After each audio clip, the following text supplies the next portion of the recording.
បងខ្ញុំគិតថាមកស្ដីនឹងដឹងកូនលោកបងតើលោកបងថាមិនដែរហើយខ្ញុំមានកូនប្រុសតែមួយខ្ញុំមិនថាអីទេអ្នកអើយក៏បងអ្នកចង់ស្គងស្ពានមានមេត្រីសាផ្សាច់ផ្សាឈាមជាមួយខ្ញុំក៏អដែរអ្នកខ្ញុំអរគុណណាស់ខ្ញុំកក់ក្ដៅណាស់ព្រោះអីខ្ញុំអត់នៅចិត្តកូនអញ្ចឹងខ្ញុំផ្ដាំផ្ញើនឹងលោកបងផងបដៅផងណាខុសត្រូវអីថាចំអីទេចាខ្ញុំអរគុណច្រើនខ្ញុំកក់ក្ដៅហើយបានកូននៅជាមួយនេះចាអីខ្ញុំក៏វាចាស់ហើយហើយអ្នកជីដូនក៏ចាស់បើបានកូនពេទ្យមកជាសាច់ជាឈាមអញ្ចឹងខ្ញុំក៏អដែរអ្នកបានមកមើលព្យាបាលលោកយាយព្យាបាលខ្ញុំដែរអញ្ចឹងឯងលោកយាយ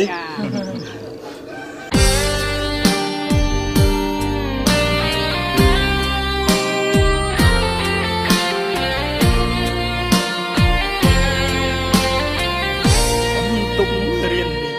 លេងមានអូនហើយស្ងាត់ទាំងសំឡេងឆ្លងឆ្លើយបងនៅម្នាក់ឯងต้องធ្លាប់មានអូនថ្ងៃនេះស្ងួនបាត់ពីកន្លែងរឹកនឹកឲ្យរឹកចង់បែងប្រឡាយត្រឹមក្តីស្រមៃស្នេហ៍វ័យសិក្សាវាសនាមិនគប់ក្រោយពេលបានប្រឡងជួបប្រត់ស្នេហ៍ថ្លើមថ្លៃគូរុំម៉ែអើយពីលបើកាន់ចិត្តទាំងអាឡ័យព្រមតាមពាក្យគេចូលស្ដីចរណៃឆ្លើយទាំងទឹកភ្នែកបងត្រូវដើរចេញពីអូនព្រោះបងនឹងខ្លួនមិនគួរនៅជ្រែក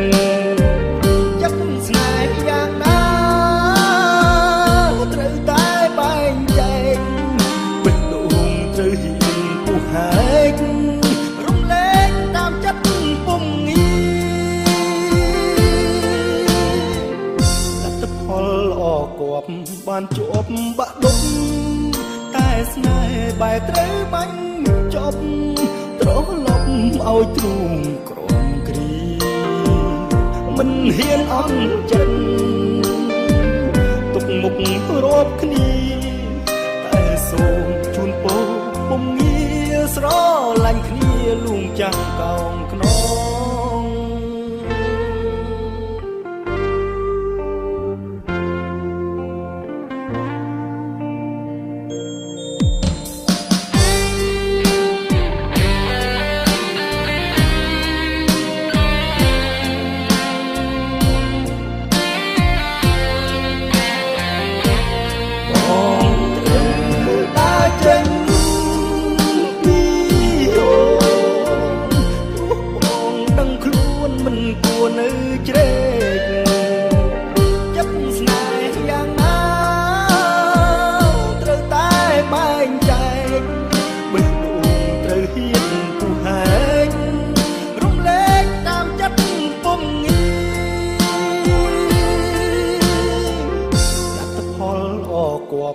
បានជាប់បាក់ដុំ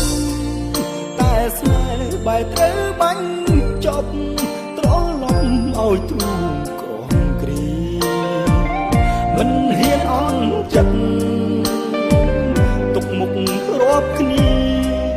តែសូមជូនពរពុំងារស្រឡាញ់គ្នាលួងចាំងកោងខ្នង